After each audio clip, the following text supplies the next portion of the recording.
ပမ်နဲ့အကိုထိတ်တို့ဟာစိတ်ပူသွားတာကြောင့်ဂင်းမြင့်အနာကိုအပြေးလွှားသွားခဲ့ကြပါတယ်။လူနာတင်ရင်ခေါ်လိုက်တဲ့အခါမှာတော့လူနာရှင်တစ်ယောက်တည်းကားပေါ်ကိုလိုက်ခွင့်ရတာကြောင့်ပမ်နဲ့အကိုထိတ်တို့ကအငင်းပွားနေခဲ့ကြပါတယ်။ဂင်းဟာပမ်ကိုဘီယာဆက်တောက်နေပါငါ့ကိုစိတ်မပူပါနဲ့လို့ပြောပြီးအကိုလေးကိုတူလိုက်ခဲ့ပေးဖို့ခေါ်လိုက်တာကြောင့်တငယ်ချင်းနဲ့ချစ်သူကြားမှာကြိုးလေးတွေချထားတယ်ဆိုတာကိုသူအကောင်းကောင်းသိကြောင်းပလင်းတူပူဆိုပေါ်တာတွေကိုပြန်ပြောနေတာကိုမြင်ရမှာပဲဖြစ်ပါတယ်။အားလုံးကလည်း friend တုံထဲမှာနေရတာမကောင်းကြောင်းနီးမလို့နဲ့ဝေးနေရကြောင်းပြောက friend ဆောင်ကထောင်နဲ့တူတာကိုခမရဘလို့များသိခံနိုင်တာလဲလို့မေးတော့စီးကြော်ခဲ့စဉ်ကသူ့ရဲ့အကြောင်းကိုဆက်ပြောပြပါတော့တယ်။မြန်မာနိုင်ငံရဲ့ရန်ကုန်မြို့ကကိုးတက်ကြီးဖျားမှာပမ်ဟာသူ့ချစ်သူဤနဲ့အတူဖျားဖို့ရောက်နေခဲ့ပါတယ်။အဲ့ဒီချိန်မှာပဲဂင်းစီကဖုံးဝင်လာပြီးသူအန်နေပြီးဓမ္မရာလည်းမလာတာကြောင့်ကိုဝင်ဆောင်နေပြီးထင်တယ်လို့ပြောပြီးသူရောက်နေတဲ့မလေးရှားနိုင်ငံကိုလာခဲ့ဖို့ခေါ်လိုက်ပါတယ်။ပမ်လည်းတွေးဝေးမနေပဲဤမင်းနေတာကိုတော့လစ်လျူရှုပြီးဤကိုနှုတ်ဆက်ခါမလေးရှားနိုင်ငံကွာလာလမ်ပူမြို့ကိုအပြေးလိုက်သွားခဲ့ပါတယ်။ဂင်းဟာပမ်ကိုပြေးဖက်လိုက်ပြီးသူရောက်လာတော့မှစီးစစ်မဲ့အကြောင်းပြောကစီးစစ်တန်ကိုအသေးတန်ရှာဖွေနေခဲ့ပါတယ်။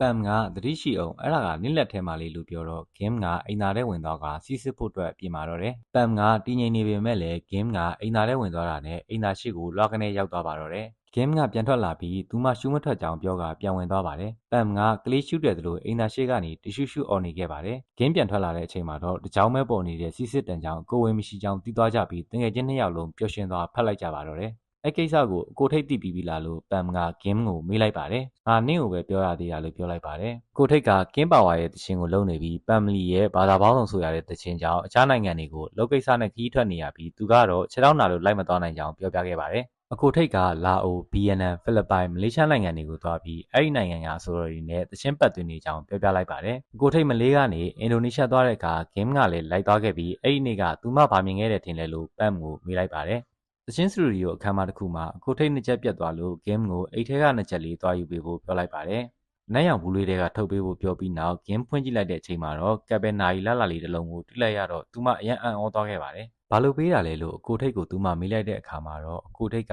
ချစ်လို့ပေးတာပေါ့လို့ပြန်ဖြေခဲ့ပေမဲ့ဂင်းကတော့ဘတ်ဒေးလည်းမဟုတ်အန်နီလည်းမဟုတ်ပဲပေးတာမို့အကိုထိတ်အမားတစ်ခုခုသွားလုပ်ပြီးပြန်လာချော့တယ်လို့ကြီးအောင်းတက်တက်နဲ့ခံစားနေရတဲ့အကြောင်းပမ်ကိုပြောပြလိုက်ပါတယ်။သူလည်းမတင်ကားတာနဲ့နည်းနည်းပါးပါးစစ်ဆေးဖို့ဆုံးဖြတ်ခဲ့ပါတော့တယ်။စတူဒီယိုမှာတူတူရှိချိန်အကိုထိတ်ကိုအချိုတက်ကခဏပထုတ်လိုက်ပြီးသူ့ဖုန်းကိုယူစစ်ခဲ့ပေမဲ့ဘာကူမှသူမတွေ့ခဲ့ရပါဘူး။အဲ့ဒါကြောင့်ပတ်စံအိတ်ကိုယူစစ်ကြည့်တဲ့အခါဆိုင်တဆိုင်ရဲ့မီနူးပွဲတွေအများကြီးမှစားထားတဲ့ဖြတ်ပိုင်းတစ်ခုကိုတွေ့ခဲ့ကြောင်းပမ်ကိုပြောပြလိုက်ပါတယ်။